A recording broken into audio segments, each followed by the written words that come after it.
We have another topic to discuss about type of reaction. First one type of reaction is combination reaction. Its name is enough to explain about it. Combination when two or more than two elements or compounds or elements or compound combinedly form a one product, that is compound, is called combination reaction.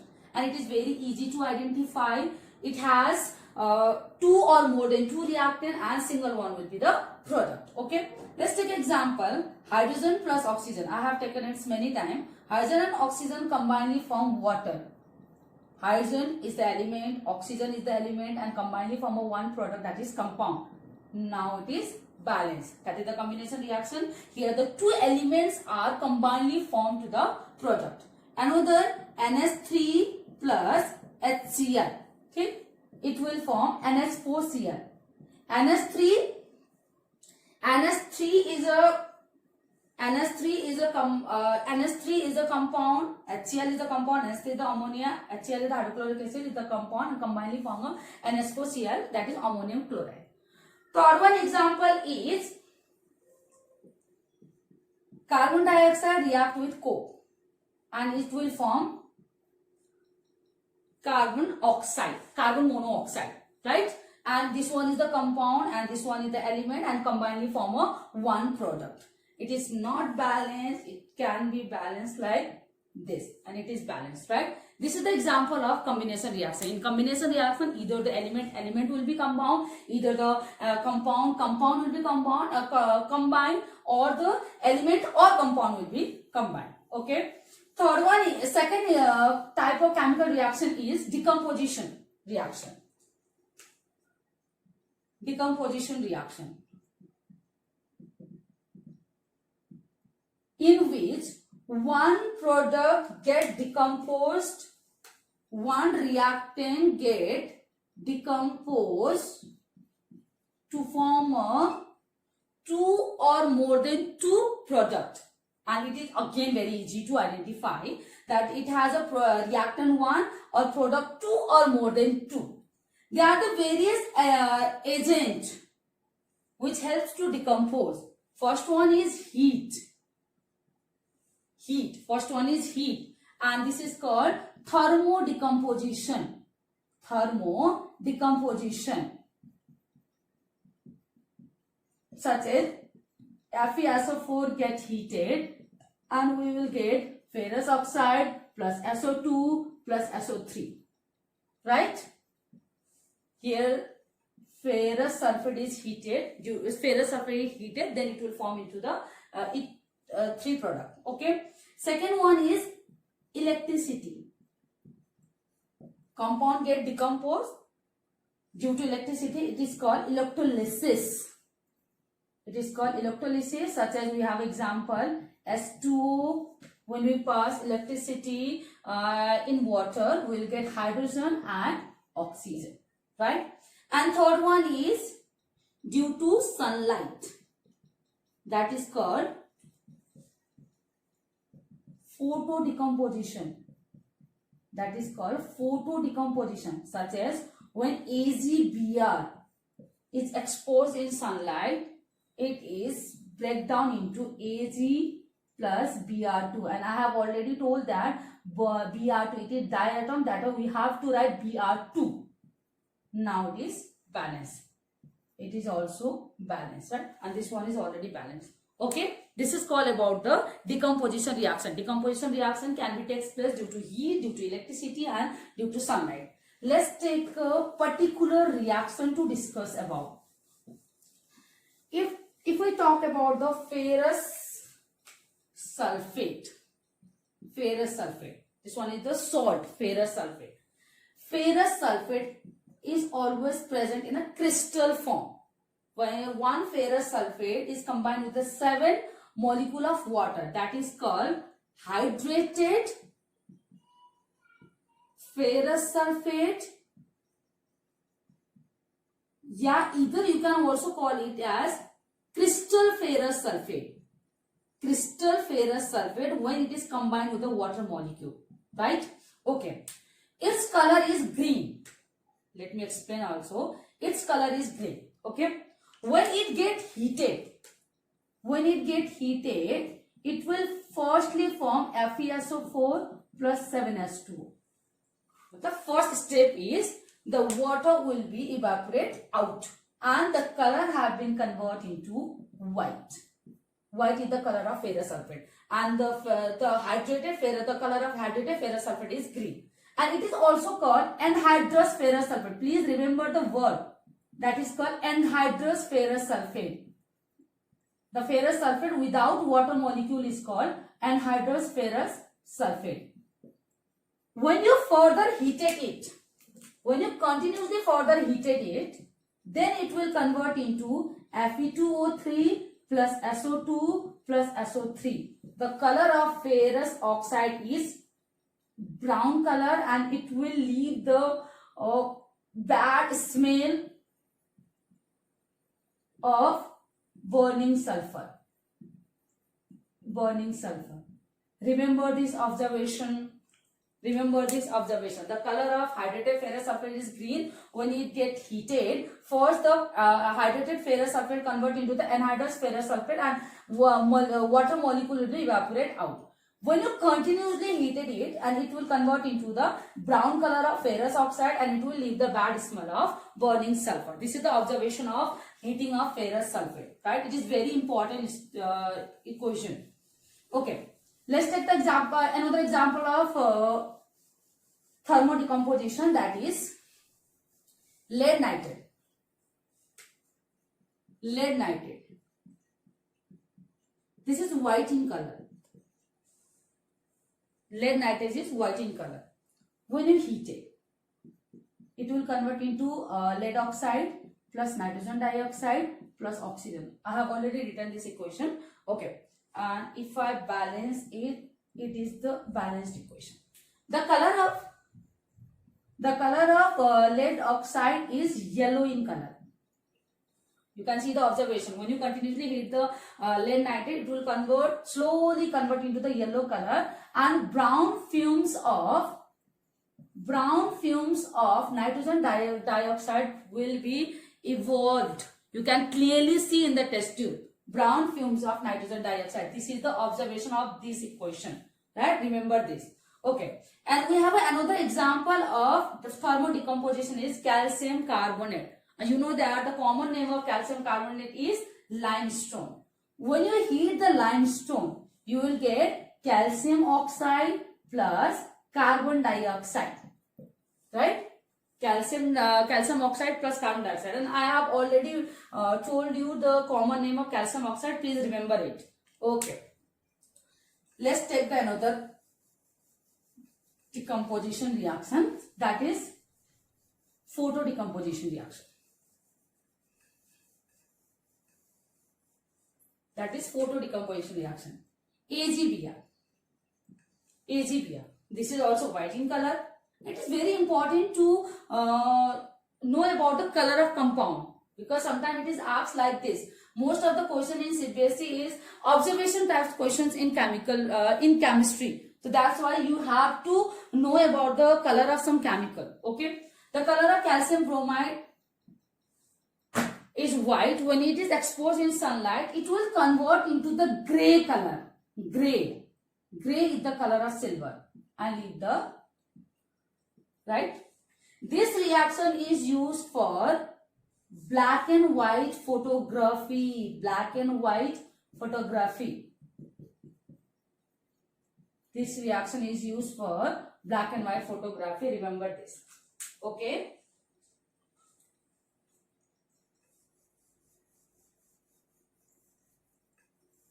Let's move to the another type of reaction. Third one is displacement reaction. There are the two type of displacement reaction. One is single displacement reaction. Single displacement reaction. Single displacement reaction. When the element react with the salt, one element will displace the element of that particular salt and form the another salt and leave the element alone, and this one is single displacement reaction, and this is the way to identify it. Okay, one thing remember this, when the zinc react with S2SO4, this is also the single displacement reaction, zinc displace the hydrogen gas and combine with sulfate and form a zinc sulfate and leave the hydrogen alone, right? Similarly, when the copper react with silver nitrate, copper displace the silver and form a copper nitrate and leave the silver. Right? Okay. But if this reaction is not a reverse. Okay, let's take another example. If I react with magnesium with the potassium chloride, the reaction will not take place.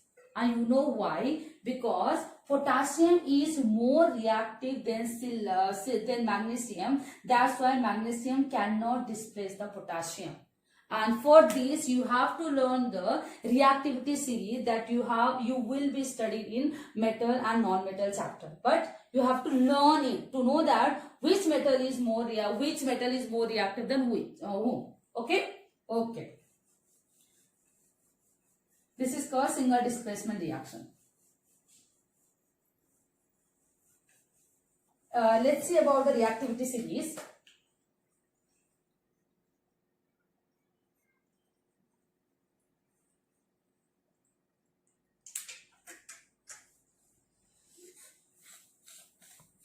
Let's see about the reactivity series. Potassium, sodium, magnesium, calcium, aluminum, zinc, iron, lead, copper, mercury, silver, gold and platinum.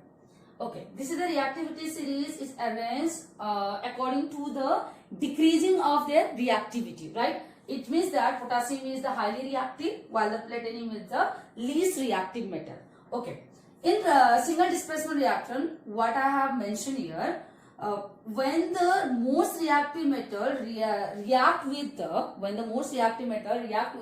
salt of least reactive metal, the metal will displace and form its salt. Okay, such as, let's take an example. When the aluminum react with zinc chloride, okay, you can see here aluminum is more reactive than zinc, and what will happen? Aluminum displace the zinc and form aluminum chloride, and zinc will be alone, right? If so, when the copper react with ferrous sulfate, I have taken another example.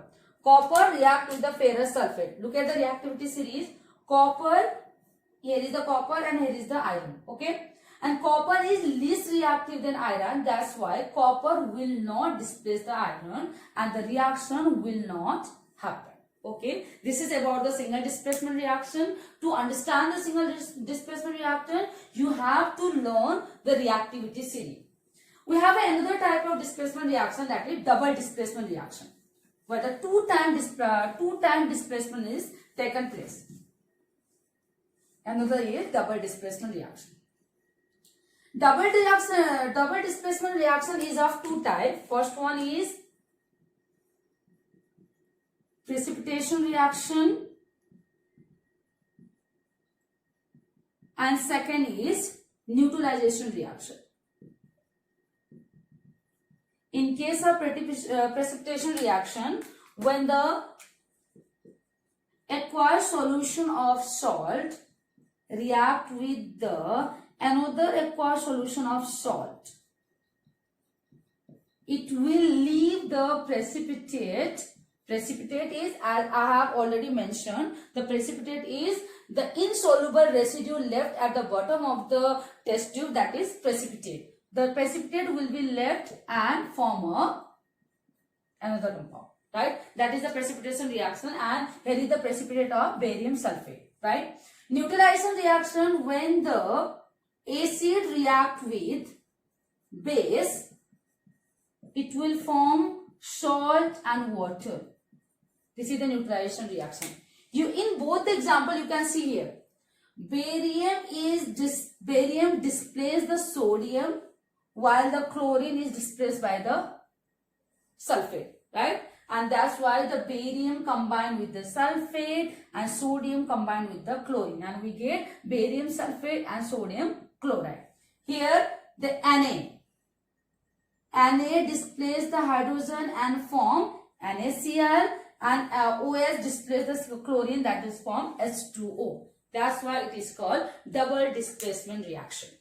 Okay, this is all about the type of reaction. On the basis of energy or heat, absorption and release, we can also divide the reaction into the two types, that is endothermic reaction, and another type of reaction is exothermic reaction. Right? Endothermic reaction is the reaction where the heat or energy is required. That is called endothermic reaction. Such as, we have an example of decomposition reaction. PbNO3 whole twice form lead oxide per nitrogen dioxide plus oxygen. Now it is balanced. This reaction is endothermic reaction because in this reaction heat is required to be taken place, right? That's why this is called endothermic reaction. We have a lots of example of endothermic reaction around us, such as digestion is also an endothermic reaction because to break down of food energy is required. That's why digestion is endothermic reaction.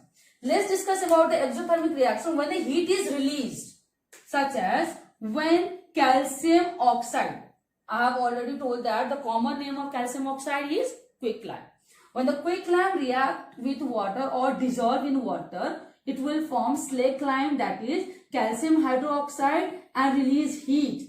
That's why whenever we touch the vessels or the beaker, we will feel warm, right? So this one is exothermic reaction because heat is released. Similarly, we have a common example also, that is respiration. You will study in life process. Respiration, when glucose C6H12O6 react with oxygen, what we will get? Carbon dioxide, water plus energy. Here is also energy is released. That's why this is also called exothermic reaction. Okay. We have another type of reaction also, that is called redox reaction.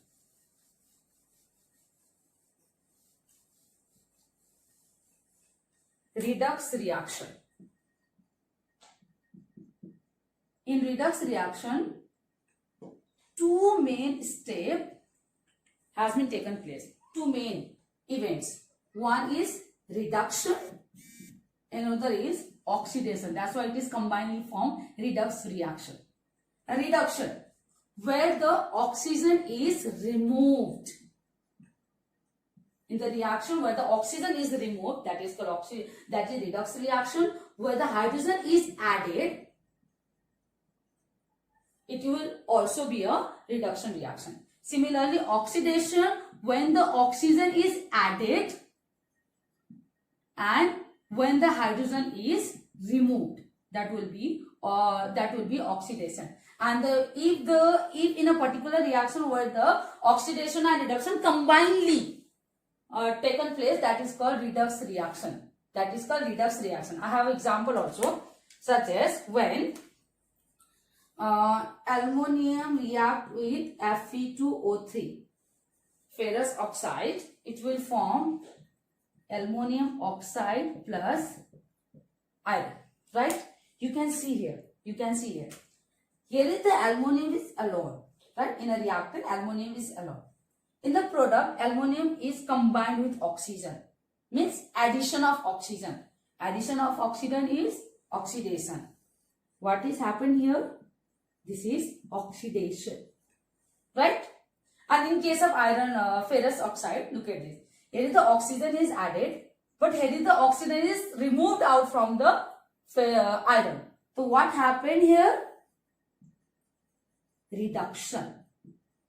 In a reaction, in a single reaction where the oxidation and reduction both are taken place, that reaction is called redox reaction. Okay? In a particular reaction, in the particular redox reaction, there is a four types of substance or reagent are there, right? Suppose PbO plus C form Pb plus CO. That's another type of redox reaction. Okay. Here the lead is combined with oxygen. In product, oxygen is removed out, lead become alone. This, what happened to this? This is reduction, right? In case of carbon, where the carbon is alone, and in the product, carbon combined with oxygen and form a carbon monoxide. And what is happened to it? It become oxidized, that is oxidation. The substance which get reduced, that is called reduced substance. Here the reduced substance is PbO, right? The substance which get reduced, that is called reduced substance. The substance which get oxidized, that is called oxidized substance, that is carbon. Because carbon get oxidized and form a carbon monoxide, and the oxidized substance is carbon. Another reducing agent, the agent which help to reduce the another substance. The substance which help to reduce the another substance. Look at this, very important. Lead oxide get reduced. The oxygen from the lead oxide is removed out and lead oxide get reduced. But the lead oxide get reduced due to the carbon, because carbon take the oxygen from the lead oxide. I think you are getting my point. When the carbon is taken, oxygen from the lead oxide, and then lead oxide get reduced and form a lead, right? So which help to reduce the lead oxide, that is carbon. So carbon is the reducing agent. Carbon is the reducing agent. Reducing agent is the substance which help to reduce the another substance. Similarly, fourth one is oxidizing substance. Oxidizing agent. Oxidizing agent is the substance which help to oxidize the another substance. Suppose here the carbon get oxidized, but carbon get oxidized due to lead oxide, because it get oxygen from the lead oxide. That's why oxidizing agent is the lead oxide. You can see here, reduced substance is the oxidizing agent, right? If we compare it, reduced substance is the oxidizing agent and oxidized substance is the reducing agent. Right? It is very easy to identify. Okay. This is all about this redox reaction and types of reaction. I think you all have understand the complete chemical reaction and equation. Thank you so much, students.